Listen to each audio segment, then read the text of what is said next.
Le magicien d'Oz, chapitre 4, à travers la forêt. Au bout de quelques heures, la marche se fit plus difficile. À cet endroit, la route devenait inégale, et l'épouvantail trébuchait à chaque pas. En effet, les briques jaunes, tantôt cassées, tantôt manquantes, avaient laissé des trous. Toto les franchissait d'un bond. Dorothée, elle, les contournait. Mais l'épouvantail, qui n'avait pas de cervelle, marchait droit devant lui et se prenait les pieds dans les trous et après tombait de tout son long sur les pavés durs. Il ne se faisait jamais mal, cependant. Dorothée n'arrêtait pas de le ramasser et de le remettre sur ses pieds, et à chaque fois, il repartait en riant joyeusement de son infortune. À présent, les fermes n'étaient plus aussi bien tenues. Les maisons et les arbres fruitiers se faisaient rares, et plus il avançait, plus cette contrée devenait lugubre et déserte. À midi, ils s'assirent au bord de la route près d'un petit ruisseau. Dorothée ouvrit son panier et en sortit un peu de pain. Elle en offrit un morceau à l'épouvantail, mais il le refusa. « Je n'ai jamais faim, dit-il.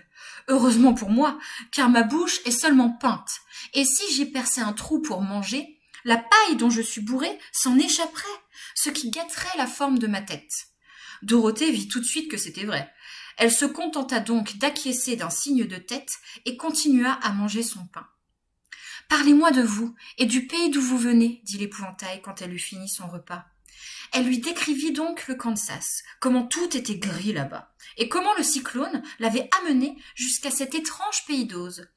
L'épouvantail lui prêtait une oreille attentive et dit « Je n'arrive pas à comprendre pourquoi vous désirez quitter ce beau pays, pour retourner dans cet endroit sec et gris que vous appelez le Kansas. »« C'est parce que vous n'avez pas de cervelle, répondit la fillette. Peu importe si chez nous c'est gris et lugubre. Nous qui sommes faits de chair et de sang, préférons ce séjour à toute autre contrée, fut-elle la plus belle. Il n'y a rien de tel que son pays. L'épouvantail soupira. Bien sûr, je ne peux pas comprendre cela, dit-il. Si vos têtes étaient bourrées de paille comme la mienne, sans doute préféreriez-vous vivre dans de beaux endroits, et alors le Kansas serait complètement dépeuplé. C'est heureux pour le Kansas que vous ayez de la cervelle. Vous me racontez une histoire pendant qu'on se repose un peu ? Demanda la fillette. L'épouvantail lui lança un regard plein de reproches et répondit. Mais ma vie a été si courte que je ne sais vraiment rien.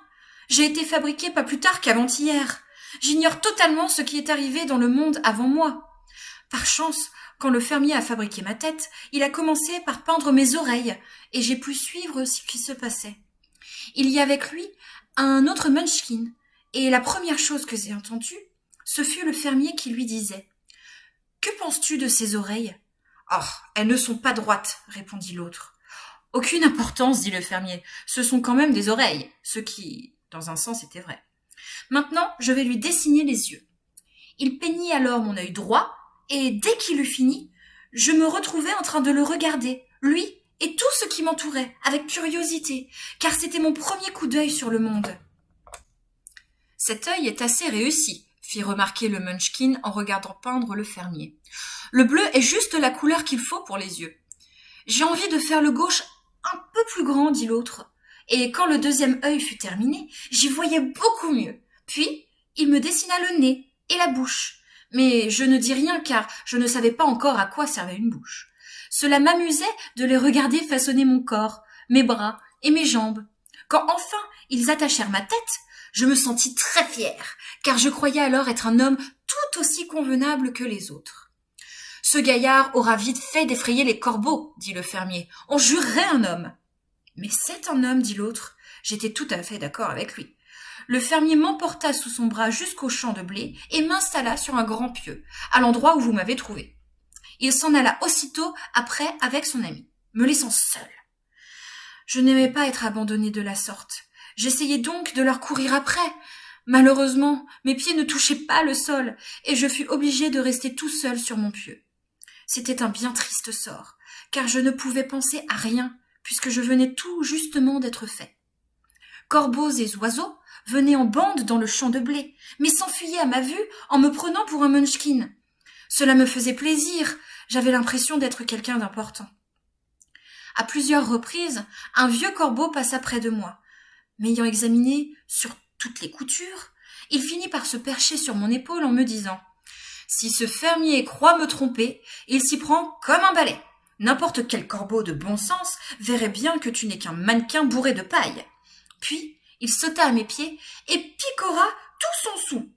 Voyant que je ne lui faisais aucun mal, les autres oiseaux vinrent à leur tour se gorger de blé, si bien qu'en peu de temps, je fus entourée de leurs nuées. J'en fus attristée. Somme toute, je ne faisais pas un si bon épouvantail, mais le vieux corbeau me consola. « Si seulement tu avais un peu de cervelle dans la tête, tu vaudrais bien mieux que les autres hommes, et peut-être mieux que certains d'entre eux. La cervelle est le seul bien digne de ce nom, en ce monde, que l'on soit homme ou corbeau. » Puis les corbeaux s'envolèrent. Je réfléchis alors à la question et résolus de me procurer de la cervelle par tous les moyens. Par bonheur, vous êtes passé par là et m'avez arraché à mon pieu. Or, d'après ce que vous dites, Ose le Grand me donnera certainement de la cervelle dès notre arrivée à la cité d'Émeraude. Je le souhaite, dit Dorothée, très sérieusement. Vous semblez en mourir d'envie. À qui le dites-vous ?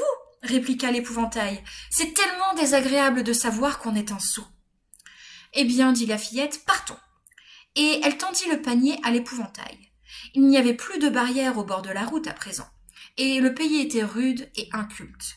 En fin d'après-midi, ils atteignirent une grande forêt. Les arbres étaient si gros et si rapprochés qu'ils formèrent une voûte au-dessus de la route de briques jaunes. Il faisait très très sombre, car les branches empêchaient le jour de percer. Mais nos voyageurs persévérèrent et s'enfoncèrent dans la forêt. « Si cette route y rentre, elle doit aussi en sortir, dit l'épouvantail. Et comme la cité d'Émeraude se trouve à l'autre extrémité, nous devons la suivre jusqu'au bout. » N'importe qui pourrait en dire autant, dit Dorothée. Certes, et c'est pourquoi je le dis, répliqua l'épouvantail. S'il avait fallu de la cervelle pour trouver ça, je ne l'aurais jamais dit. Au bout d'1 heure environ, la lumière fit place à la nuit et ils se retrouvèrent trébuchant dans l'obscurité. Si Dorothée n'y voyait rien du tout, ce n'était pas le cas de Toto. Certains chiens y voient très bien dans le noir, ni de l'épouvantail qui affirmait y voir comme en plein jour. Elle lui prit donc le bras et put ainsi poursuivre sa route sans encombre. « Si vous apercevez une maison ou un quelconque endroit où nous pourrions passer la nuit, dit-elle, dites-le moi, car ce n'est pas commode du tout de marcher dans le noir. » L'épouvantail ne tarda pas à s'arrêter. « J'aperçois une petite chaumière sur notre droite, dit-il, faite de rondins et de branches. On y va ? » « Oh oui, répondit l'enfant, je n'en peux plus. » L'épouvantail lui fraya donc un chemin à travers les arbres jusqu'à la chaumière. En entrant, Dorothée remarqua un lit de feuilles séchées dans un coin. Elle s'allongea aussitôt et, avec Toto à ses côtés, sombra dans un profond sommeil. Quant à l'épouvantail, insensible à la fatigue, il resta debout dans l'autre coin et attendit patiemment jusqu'au matin.